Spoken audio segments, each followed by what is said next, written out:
Leggett. I'm a grade 2 inclusion teacher. Inclusion means that I'm with my students all day long. I teach most subjects, 80% of the subjects.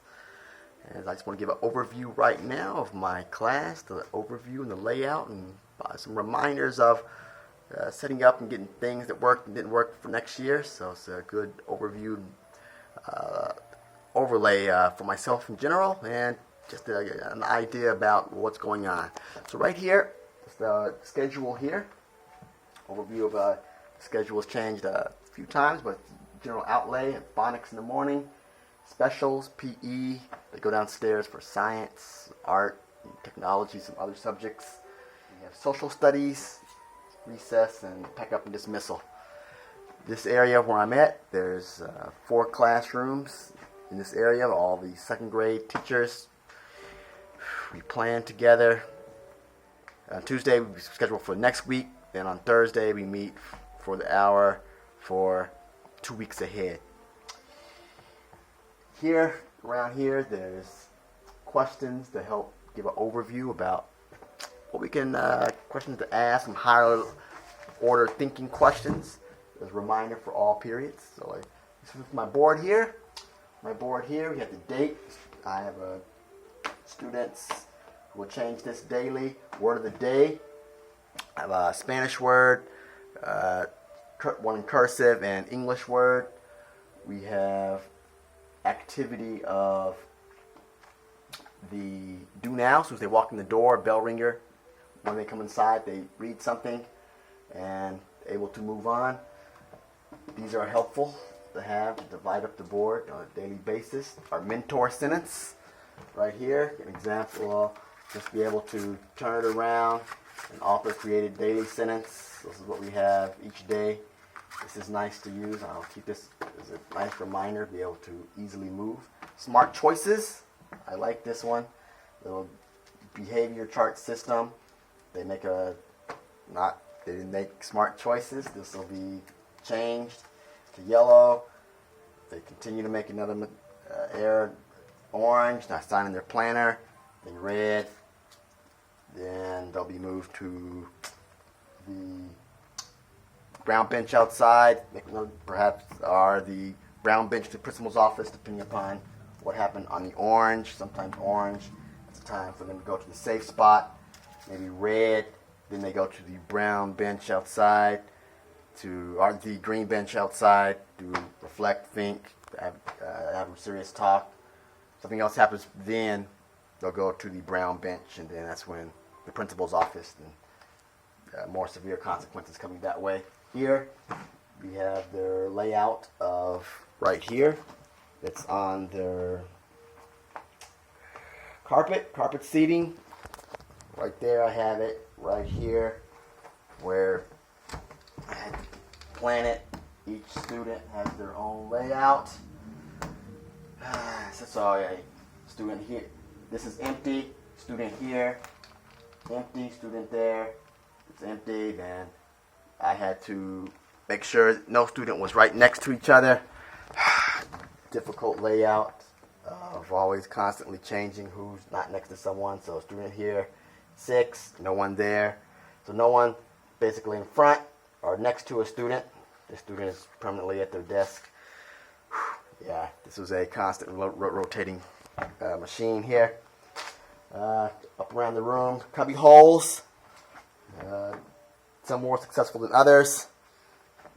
Daily, weekly thing right here. Have a librarian to help with the monitoring of books. Making sure that there are basically 3 types of books here. We have story books, which are labeled as green or pink. Pink and green. Usually pink for low level, green for higher, but after a while, just books came in, it's just green. Story books, fiction books. Then you had chapter books, which were labeled as an orange. Put an orange on the book. It's an orange label. I'll keep that as a good reminder.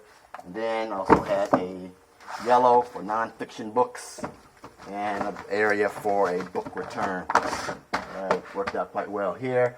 Oh, it's been scratched out, but help. I have no name, so anything that I find that didn't have a name on it, just tack it right there. There's teacher books, magazines at the bottom. Computer station. Computers, these things are nice, handy. This, I did like the rotation of students when we're in stations for English activities or for math activities. It was beneficial to have a rotating schedule and for them to be able to move to each day. First day is fire station, A1, B2, C3, D4. So right there, this is 1, 2, 3, 4. This is matched up to right here. So each day, one student is A, she's B, C, D. This is how the students are. They're matched up sometimes by level, sometimes by behavior, unfortunately, but sometimes as a group, so I can talk to a smaller group of students at one point in time. And then on Monday, the rotation is, I just had it as 4 different things. Fire, second day is water, third day is rotation, fourth day wood. Then nice, easy method to rotate students. I will keep that. Always having a chart, a reminder of what students need to do when they're at each station, whether it's computer, independent, whether at the game station or hands-on activity or the teacher table right here. That was beneficial. Whether independent practice here, I like this. As things came on, they sit on the X and then they face the direction of the X. Had to have the face the direction of the arrow. See how tape is here. Oh, as a reminder for the tape, must put, you see right there, green painter's tape under the duct tape so the duct tape can easily come up. So it's an important reminder like this. Always have duct tape underneath the duct tape, so you can just, when finished, when I'm ready, I can have my duct tape just come on up. So right here is another reminder for my carpet spots. 1, 2, 3, there's 5 in each section. This did not have a carpet spot. I need to make my carpet bigger. I expanded it. Just a reminder so the ones who didn't have the carpet, they were able to grab a little mat right there. So as it came on, had clipboards right here. This was beneficial. This was good to get labeling everything of what I need to come in. Blank paper, line paper, math turn in, so study by subjects turn in. Independent practice turn in. Independent practice turn in. Next time we'll have a layer so students can put it into their own name. I need to have this by name. Sometimes hard to keep track of and get to this on a daily basis for grading, so a little easier if I have one more layer to be able to mark it in by names. Privacy folders when they take a test. These go up. Just bought these at the dollar store. Put those up around the desk.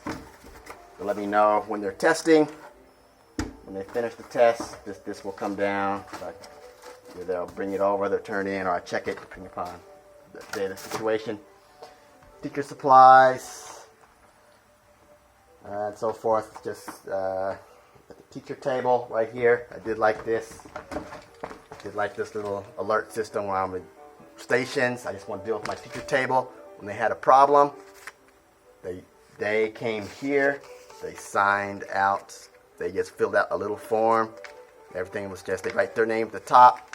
They would tick what the check mark, what the student was doing. Talks out, not following, off task. Student, who is it? Who's the problem? They fold it and they put it in here. That saved me a lot of time on tattletales. Then, speaking of tattletales, trying to reminder board, a whole board reminder of making smart choices. Good to have. I'll use this again. Reporting versus tattling. Just said. Class, how to listen. It's a beneficial poster. Eyes on speaker, mouth quiet, be still, hands free, listen. Need these 5 things to know, make sure they're listening. But I do like one area of the board for just, I can point, walk over to it as a reminder, keep on going on with class. So did like one big area to be able to just have about behavior, just be able to point to the reminder. It's quite beneficial. Speaking of behavior, have our safe spot. They get in trouble, or sometimes they just need to. They get they're hurt, or they're crying. Not necessarily always bad behavior aspects. So right here to my safe spot, little area. I did like this for my safe spot to be able to have a 1 minute timer. The timers, 1 minute, 3 minute, 2 minute, 5 minute timer. Sometimes I can tell students, okay, take the 1 minute timer. Okay, grab the 3 minute timer, or grab the 5 minute timer. You're thinking about how severe, or just go out, take 5 minutes outside to the green bench. That was beneficial to be able to do. And usually they, on the clipboard, they have a chart to fill out, and I found it beneficial to use one of about 5 or 6 behavior charts, not to do the same one over and over, just to have reflection. Sometimes they could draw a picture, a think sheet. They would just tick off what they had done wrong. Sometimes it's one circle and then write how you feel, how the teacher felt, how the parents you would feel. Circle one and write a sentence or two about it. What can I do? Or sometimes there's another one that had their emotions on it. Ran out, need to make another one, but to have a variety of charts so they're not filling out the same exact chart over and over. So having 3, 4, 5, 6 charts, behavior charts, was a beneficial instead of just that one. I just gave a quick overview, quick glimpse of some reminders for myself.